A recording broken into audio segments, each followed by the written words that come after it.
A very good morning all of you and very welcome to my channel Trusty IAS Speeches। इस video में हम बात करेंगे भारत की सौर ऊर्जा नीति के बारे में। देखिए, ये हमारे पेपर सेकंड ज्योग्राफी का पेपर फर्स्ट में जो ज्योग्राफी है उसमें खनिज और ऊर्जा संसाधन के संरक्षण के लिए एक जो उपाय है और उसमें भी एक बहुत अच्छा टॉपिक है, आपके एग्जाम पॉइंट ऑफ व्यू से बहुत इंपॉर्टेंट है। तो चलिए स्टार्ट करते हैं। देखिए, हाल ही में आपको पता होगा 750 मेगावाट का जो रीवा सौर परियोजना था, जिसका भी हाल ही में प्रधानमंत्री जी ने इसका इनॉग्रेशन किया था। ये रीवा एमपी में पड़ता है।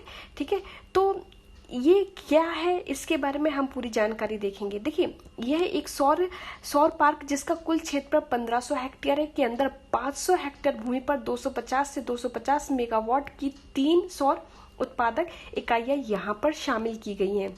ठीक है, और इसका जो भारत सरकार ने, इसका नाम है Rewa ultra mega solar limited को 138, ठीक है, कितने 138 करोड़ 138 करोड़ यहाँ पर वित्तीय मदद प्रदान की है। तो देखते हैं ये क्या है, सौर ऊर्जा से क्या तात्पर्य है, इन सबके बारे में यहाँ पर हम पूरी डिटेल में डिस्कशन करेंगे। ठीक है, तो सौर ऊर्जा से क्या तात्पर्य, सबसे पहले तो हम ये देखते हैं कि सौर ऊर्जा क्या है। देखिए, सौर ऊर्जा से पहले मैं आपको ये बता दूं, सौर परियोजना ग्रिड पार्शियली बैरियर को तोड़ने वाली देश की पहली परियोजना थी, जिससे क्या होता है कि जो भी दूसरे ऊर्जा के स्रोत हैं उनसे लगभग 15 लाख टन कार्बन डाइऑक्साइड यहाँ पर उत्सर्जित होता है, जिसको यह कम करने का प्रयास यहाँ पर किया गया है। ठीक है, सौर ऊर्जा से तात्पर्य की बात करें तो सौर ऊर्जा से तात्पर्य सूर्य से प्राप्त और को शक्ति जो हमें प्राप्त होती है उसको सौर ऊर्जा कहते हैं। ऊर्जा को ऊष्मा या विद्युत में बदलकर अन्य प्रयोगों में यहाँ पर लाया जाता है। सूर्य से प्राप्त ऊर्जा को प्रयोग में लाने के लिए सोलर पैनलों की आवश्यकता होती है। भारतीय भूभाग पर 5000 लाख किलोवाट घंटा प्रति वर्ग स्क्वायर किलोमीटर के बराबर सौर ऊर्जा आती है। साफ धूप वाले दिनों में सौर ऊर्जा औसत 5 किलोवाट प्रति घंटा स्क्वायर किलोमीटर के हिसाब से यहाँ पर आती है। आश्चर्यजनक बात आपको बताएं तो कोविड-19 के कारण लागू किए गए लॉकडाउन से हवा की गुणवत्ता में तो सुधार आया ही है, जिसके कारण मार्च से मई के महीने में पृथ्वी को 8.3% और अधिक सौर ऊर्जा यहाँ पर प्राप्त हुई है। तो अब हम बात करते हैं भारत में सौर ऊर्जा की स्थिति क्या है। देखिए, अगर हम भारत की सौर ऊर्जा स्थिति की बात करें तो भारत एक उष्णकटिबंधीय देश है। उष्णकटिबंधीय देश होने के कारण हमारे यहाँ वर्ष भर सौर ऊर्जा प्राप्त होती है, जिससे सूर्य के प्रकाश में लगभग 3000 घंटे शामिल हैं। भारतीय भूभाग पर 5000 करोड़ किलोवाट घंटा प्रति स्क्वायर किलोमीटर के बराबर सौर ऊर्जा आती है।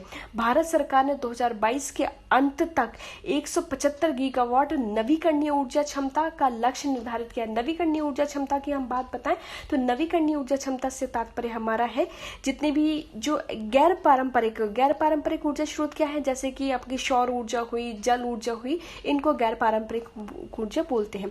इसमें पवन ऊर्जा से 60 गीगावाट, सौर ऊर्जा से 100 गीगावाट, बायोमास ऊर्जा से 10 गीगावाट और लघु जल परियोजनाओं से 5 गीगावाट यहाँ पर शामिल किए गए हैं। तो सबसे ज्यादा किससे किया गया है, सबसे ज्यादा किया गया है आपका सौर ऊर्जा से।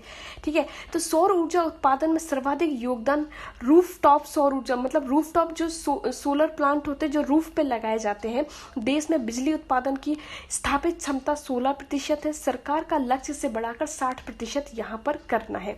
ठीक है, तो यहाँ पर एक बात यह बताऊं, जैसे जो जमीन पे जो लगाए जाते हैं उनसे एक यहाँ पर नुकसान ये होता है कि जमीन की जो प्रोडक्टिविटी है या फिर उसका किसी दूसरे इसमें उपयोग लाने में थोड़ा सा प्रॉब्लम आती है। अगर इसको आप रूफटॉप बनाते हैं तो ये हमारे लिए बहुत ही मददगार साबित होती है और इसमें कोई भी बैरियर भी नहीं आता है, डायरेक्ट सूर्य का प्रकाश यहाँ पर पड़ता है।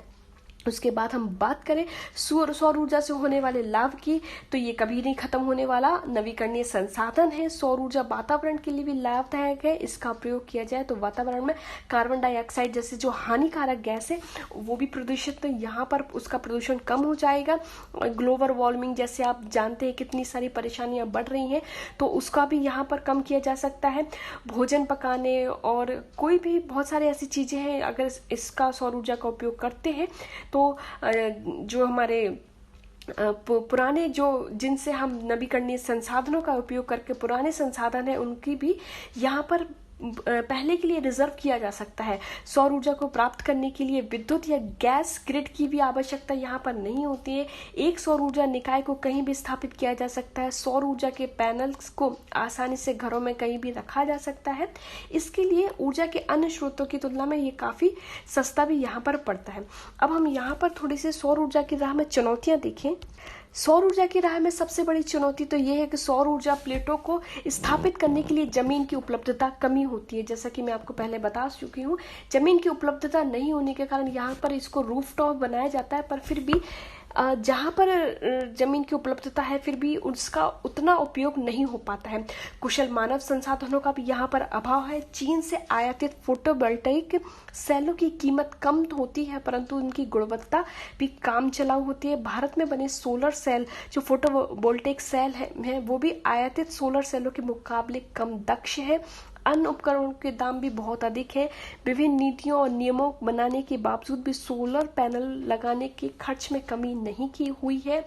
गर्म और शुष्क क्षेत्रों में सोलर गुणवत्ता पूर्ण पैनल बनाने की जो नीतियों का अभाव यहाँ पर हमेशा से रहा है। औसत लागत प्रति किलोवाट 1 लाख रुपए से अधिक है।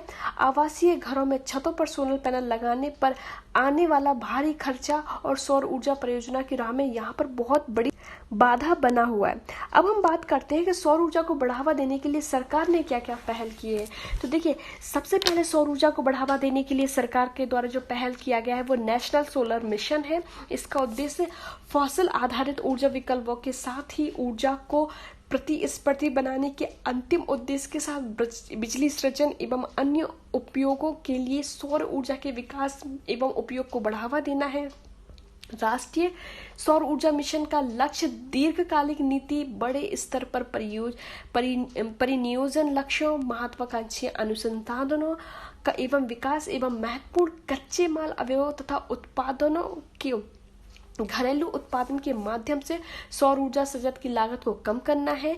ठीक है, इसके बाद है प्रयास योजना। प्रयास का फुल फॉर्म क्या है? प्रयास का फुल फॉर्म है प्रधानमंत्री योजना फॉर ऑग्मेंटेड सोलर मैन्युफैक्चरिंग। ठीक है, इस योजना के तहत भारत सरकार 2030 तक कुल ऊर्जा का 40% हरित ऊर्जा से प्राप्त करने का यहाँ पर लक्ष्य रखा गया है। किस योजना के द्वारा लक्ष्य रखा गया है? प्रयास योजना के द्वारा।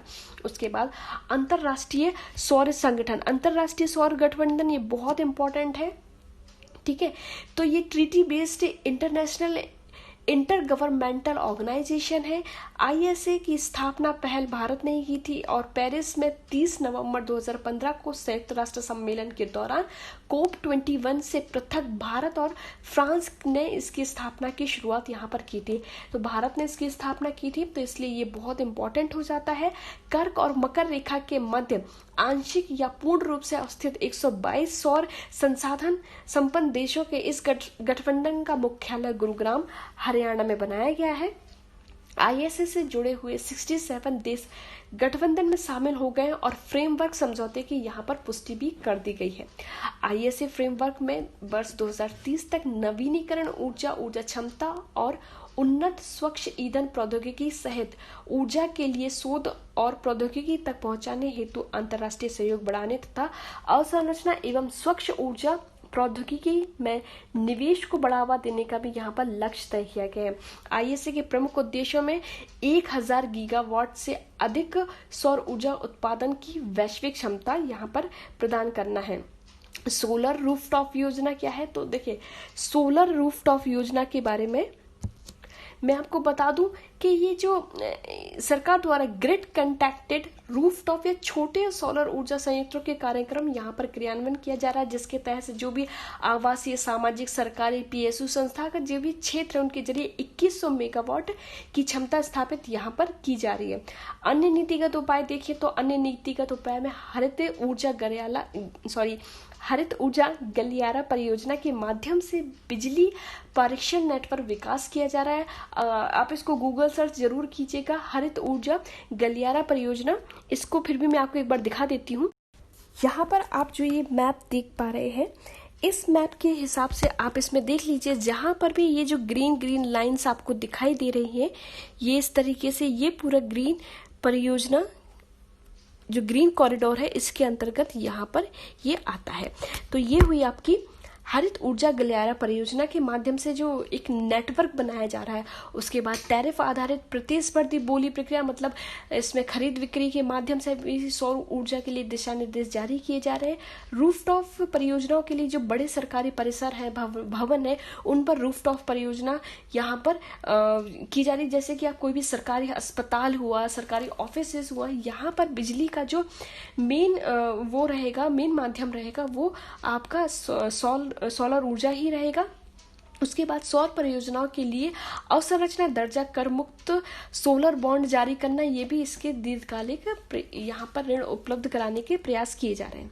अब हम इसके निष्कर्ष की बात करें तो देखिए इसमें निष्कर्ष क्या लिखा जाए। देखिए भारत में विगत एक दशक के दौरान बढ़ती आबादी, आधुनिक सेवाओं तक पहुंच, विद्युतीकरण की दर तेज होने और जीडीपी में वृद्धि की वजह से ऊर्जा की मांग में तेजी से बढ़ रही है। और माना जाता है कि पारंपरिक ऊर्जा स्रोत की बजाय सौर ऊर्जा के जरिए आसानी से इसको पूरा किया जा सकता है। देश की ऊर्जा ज़रूरतों को पूरा करने के लिए न केवल बुनियादी ढांचा मजबूत करने की ज़रूरत है, बल्कि ऊर्जा के नए स्रोत तलाशना भी यहाँ पर बहुत ही जरूरी हो जाता है। ऐसे में सौर ऊर्जा का क्षेत्र भारत के ऊर्जा उत्पादन और मांगों के बीच बढ़ती हुई जो खाई है उसको कम करने में बहुत मददगार साबित होगा। तो इस वीडियो में इतना ही, मिलते हैं नेक्स्ट वीडियो में। Till then thank you, thanks for watching and stay connected. Thank you.